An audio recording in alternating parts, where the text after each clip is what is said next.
谁是麦克泰森？ I'm the most brutal and vicious and most ruthless champion there's ever been. There's no one can stop me. Lynx is a conqueror. No, I'm Alexander. He's no Alexander. I'm the best ever. I'm Sonny Liston. I'm Jack Dempsey. There's no one like me. I'm from their claw. There's no one that can match me. My style is impetuous. My defense is impregnable. And I'm just ferocious. I want your heart. I want to eat his children. Praise be to Allah. Is that who I am? Mike Tyson was called the baddest man on the planet because he was the baddest man on the planet. When Tyson fought, everybody stopped to watch. The world stopped. Mike Tyson in his prime. I put that Mike Tyson up against anybody who ever lived. That guy was a special fighter. He looked like he could kill somebody. He was a juggernaut, a fucking destroyer, man, where every fight was an execution. Mike is a complicated individual. They're afraid that you're going to hurt somebody, either in the ring and out the ring. What about somebody hurting me? Does anyone care about me being hurt? No one ever cared about Mike. They look at me like I'm some juggernaut. I'm stone cold, no emotion. But maybe I project myself to be that way because that's my defense mechanism. But in all actuality, I'm very fragile. And that's why I strike out so much, because I'm fragile and easily. 39年前的一个冬夜，年仅20岁的麦克泰森站在 WBC 世界冠军面前。Berbick was a threat. Mike and his team, they were aware of that. Trevor Berbick was the last man to beat Muhammad Ali. I'm confident I could beat any fighter in the world. 只差一场胜利，他的名字便能载入史册，成为最年轻的重量级拳王。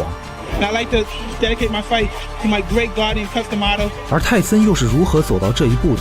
故事要从更早以前说起。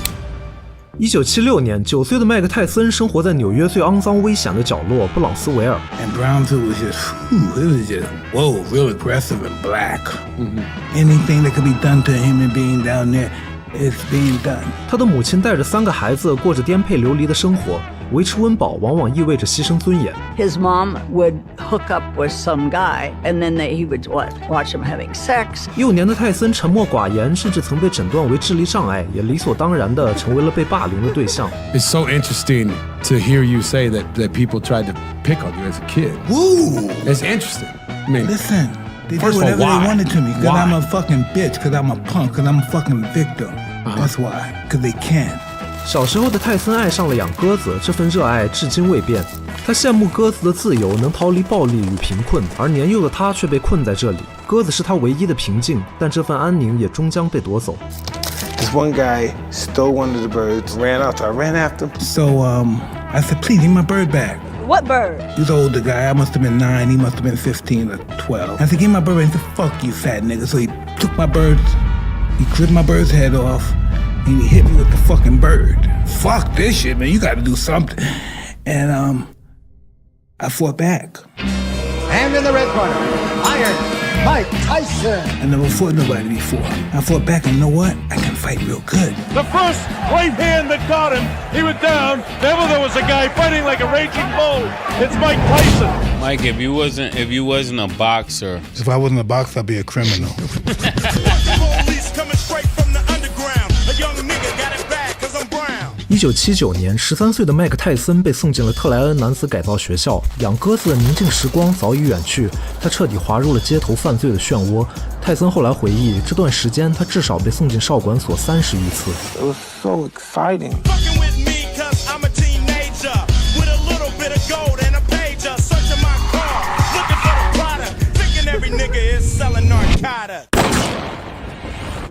I figured it was just a matter of time until it was my brains on the sidewalk. That's where my life was going. Yeah. I got discovered in juvenile detention centers, and somebody taught me how to box, but that's where my life was going. 发现泰森拳击天赋的人叫做 Bobby Stewart， 他曾是业余拳击联赛的冠军，退役后在感化学校担任辅导员，并教这里的孩子们拳击。First day we ever boxed, he humiliated me in front of everybody. Beat me up, hit me in the body, I went down. I hit him hard enough to show him who's boss. He thought I would never want to box again after taking a beating. And after that, I said, can I learn? Do you think I can learn? You think I got anything? I work with him one-on-one, wait for him to quit, but he wouldn't quit. The third shift staff would come to me the next day sometimes and say, Bobby, he was up to 4 o'clock in the morning. He's in there practicing what you showed him. I want my mom to know that I'm good at something. 泰森天赋异禀，进步神速。尽管曾是业余联赛冠军，但 Stewart 很快便对训练泰森感到力不从心。只得另请高人。 Bobby Stewart said to Mike Tyson, if you stay out of trouble, I'll bring you down to a man who trained champions. Cus D'Amato, trainer and manager extraordinary. He's the Bible of boxing. 传奇教练 Cus D'Amato 此时虽已74岁高龄，但在看到泰森的第一眼，达马托便认定自己一定要收他为徒。 He says, bar any distractions, we're looking at the next heavyweight champion of the world. I looked at this guy, said, you really? I said, this guy's really crazy. He said, you do what I tell you to do, and if it doesn't work, then you could leave. So I said, okay, bet. That's it. See, ain't no way he's gonna hit you then, right? And remember, it's always good to throw the punch where you could hit him and he can't hit you. That's what the science of boxing is all about. So I did everything he told me to do, and I won. When he hits you, he's liable to bring it down. Even if he's coming, he's liable to bring it down. Bang, over here. Bang, with the left hook here or here. See? You got a chance to put in 3 perfect punches. That's right.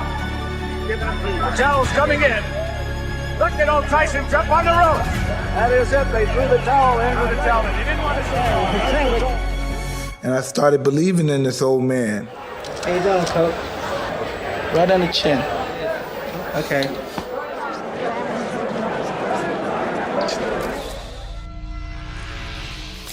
泰森虽然在重量级身高不占优势，但靠钟摆式摇闪，他总能打出致命反击。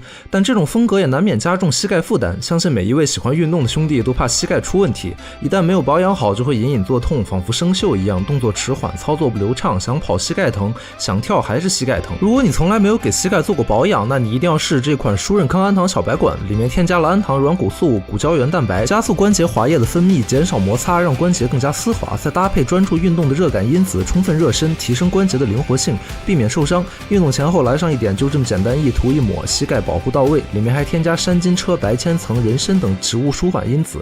运动后这里酸那里痛的，用它涂一涂，3到5分钟马上缓解。零药物、零激素，植物成分，用起来更放心。而且年纪越大，关节营养流失越严重，更要补充。家里有老人膝盖不舒服的，也可以给他们备上，性价比也很高，每支100毫升能用2个多月。在本视频评论区领券下单，拍2支更优惠，有需要的兄弟们可以试试，评论区冲吧。好的，那么故事继续。在与达马托开始训练几个月后，泰森离开了少管所，在达马托的邀请下搬进了他的家中，开始了全日制的严格训练。而也正是在这里，他第一次真正感受到了家庭的温暖与关爱。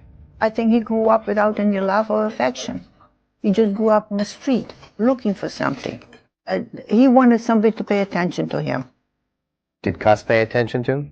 Very much so. You could see that Tyson is going out of his way to be the way he thought he needed to be. Very, very polite.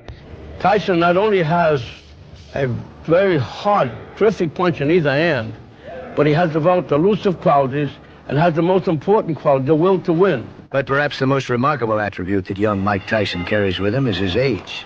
You see, Mike Tyson is only 16 years old. To make it perfect. It's good, it's not perfect. The first day he met me, he took me in his house. He didn't even know me. When I first come here, I said, wow, I could rob these white guys, these white motherfuckers. I never knew he was like me. He was from a bad neighborhood. He was a street kid like me. I feel that all boys growing up in the environment that he did would require help, patience, and perhaps understanding. Because I tried to make him feel, and I hope I did, that all of this can be left behind. It's like a father and son relationship. He just accepted me like I was a son just off the street like nothing. 1980年，在泰森的母亲去世后，卡斯达马托成为了麦克泰森的监护人。他将泰森视如己出，甚至在家里为泰森建造了他心爱的鸽子笼。I can't say honestly I have a very deep affection for him. I do. To me, he's my boy. He's with me. And no one really knows Mike Tyson. Nobody's really friendly with Mike Tyson except Cus D'Amato. Your mind is out of your way. There's something distracting you. He broke me down and rebuilt me. I was just like a totally different person. Cus trained me to be totally ferocious in the ring and out. Remember, from the side, you can let that punch go with the worst kind of intention because you know he can't hit you back. So you can throw the bomb with all the power you can generate. 1985年，在卡斯达马托的安排下，年仅18岁的麦克泰森正式踏入职业赛场，一头前所未见的拳坛猛兽由此诞生。For a fighter to be that young, that well trained, and that disciplined was explosive. Him and Cuss dropped the bomb on the boxing world. With me, the guy comes to me with a spark. I fan the spark until it becomes a flame. I feed the flame until it becomes a fire. Then I feed the fire until it becomes a roaring blaze. That's what I have to do. Ladies and gentlemen, a big hand for Mike Tyson. Welcome to Mike Tyson's world. I was terrified by that brother. This isn't going to go too long. Trent Singleton in all sorts of trouble. We're already in round one. The referee humanely has seen enough. He leaped up into punches. It was borderline lethal. Here it comes. Whoa. That jaw might be broken. And he put it all there. The right to the head, and it's all over. Good drive. Tyson shrugs almost as if disappointed that the fight is over so quickly. Tyson, we've already seen in his brief pro career, hits like a steam hammer. Me and my manager Customato was training on from the beginning. You don't have to throw a lot of punches, but every punch you throw, make sure it hurt him, hit him in the right spot where he's vulnerable at. And I'm seeing this, 13 straight knockouts, and my mouth dropped. To actually see it was chilling. I'm a young champ, young kid, I'm coming up. Tyson does not throw wild punches. Big left hook. First of all, I'd like to thank Cuss for putting in all the hard work and reaching me to the goal that we're trying to approve right now. Tyson does not throw wild punches. Big left hook. I consider my work to have been completed at this point. So I know I must have forgot something. I can't see just what it was. I guess that's about it. Just when he was about to go off and do great things, due to Cuss's tutelage, Cuss was gone. When I first went there, I was thinking, when I saw his house, and I said, I'm gonna rob these white motherfuckers. No, I'm serious. I was gonna rob these fucking stupid white motherfuckers. Gonna let some gutter kid from institutionalized nigga come in their house and take care of him and take him as a family. Fuck these stupid white motherfuckers. They getting it. And I fell in love with him. He educated me. He made me fall in love. Ooh, fuck, shit! Ooh, he made me fall in love with myself. The worst thing ever happened in my life, but the best thing too. He made me fall in love with self. Nothing. You miss Cuss? Yes. He just met me. I'm a little kid. He said, you're gonna be the world champ.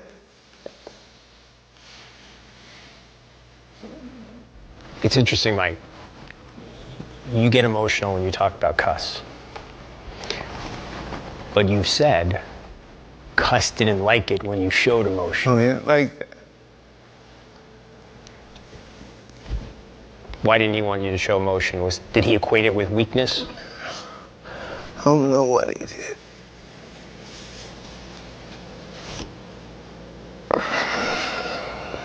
You okay? Yeah, how could I ever do an interview about him when I start crying? How did this guy know? How did he? I didn't know I was the one. Well, you were a specimen. It takes more than that to be a fighter.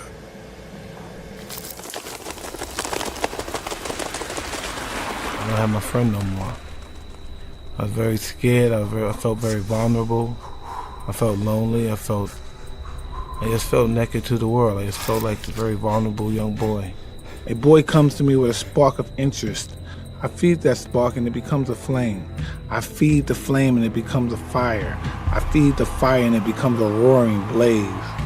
And I didn't have the chance to let Cuss see the prospects of me growing as a heavyweight champion. The guy comes to me with a spark. I feed the spark and it becomes a flame. I feed the flame and it becomes a fire. I feed the fire and it becomes a roaring blaze. We're inside the Las Vegas Hilton, and in this ring behind me, WBC heavyweight title holder Trevor Berbick will put his championship on the line against unbeaten heavyweight sensation Mike Tyson. This is the main event of the night. 12 rounds of boxing for the WBC Championship of the World. Mike Tyson has trained his whole life with us. He's standing flat-footed right in front of him, and he's going to get hit. Believe me, folks, he's going down. See this? Tyson walking right through. He's following the left hook. It's Berbick, and Tyson flips him with the left hand. Look at that combination, and Berbick ready to go, but he stays on his feet. A good round one for Mike Tyson. Keep the head down when they come up with the H. Keep the head down. To make it perfect. It's good, it's not perfect. This is round two. The WBC Heavyweight Championship of the World. Trevor Berbick and Mike Tyson. Tyson goes one right away, and he gets right in trouble, and he's down there. And 7 and 8, and he says he's okay. Bill's Wayne lets him continue. Look at these shots. All landing to the head of Trevor Berbick.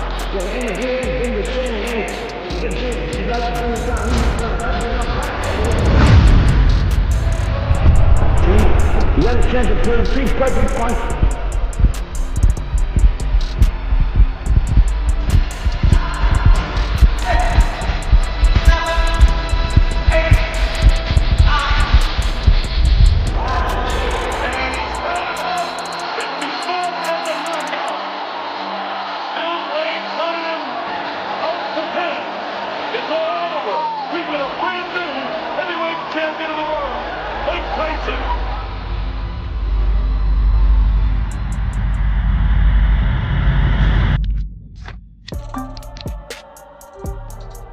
I often say to him, you know, I owe you a lot, and he doesn't know what I mean, but I'm going to tell him now what I mean.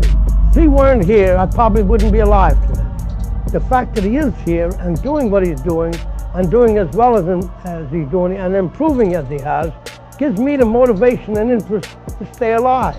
Because I believe that a person dies when they no longer want to live. Little by little, we lose our friends that we care about, and little by little, we lose our interest. So finally we say, well, what the devil am I doing around here for? We have no reason to go on. But I have a reason with Mike here. And he gives me the motivation. I will stay alive, and I will watch him become a success. Because I will not leave until that happens. And I will do that. Now you mark my words, I will live to see him become a success.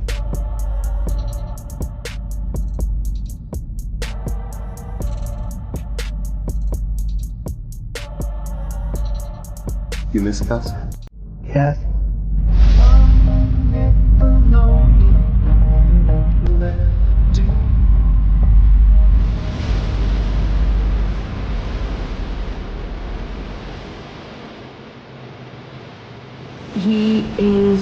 He's got a side to him that's scary. What's the mother of the state you got to, you punk ass white boy? Come here and tell me that if I fuck you in your ass, you punk white boy, you faggot. You can't touch me, you're not man enough. I'll eat your asshole alive, bitch. I know the art of fight, I know the art of war. That's all I ever studied. What happened here? That is me, I can see the bite mark. I was to annihilate, that's all I was born for. Now those days are gone, it's empty, I'm nothing. I'm working on feeling the art of humbleness. That's the reason why I'm crying, that I'm not that person no more. And I miss you. But sometimes I feel like a bitch. Because I don't want that person to come out. If he comes out, hell is coming with him. And it's not funny at all.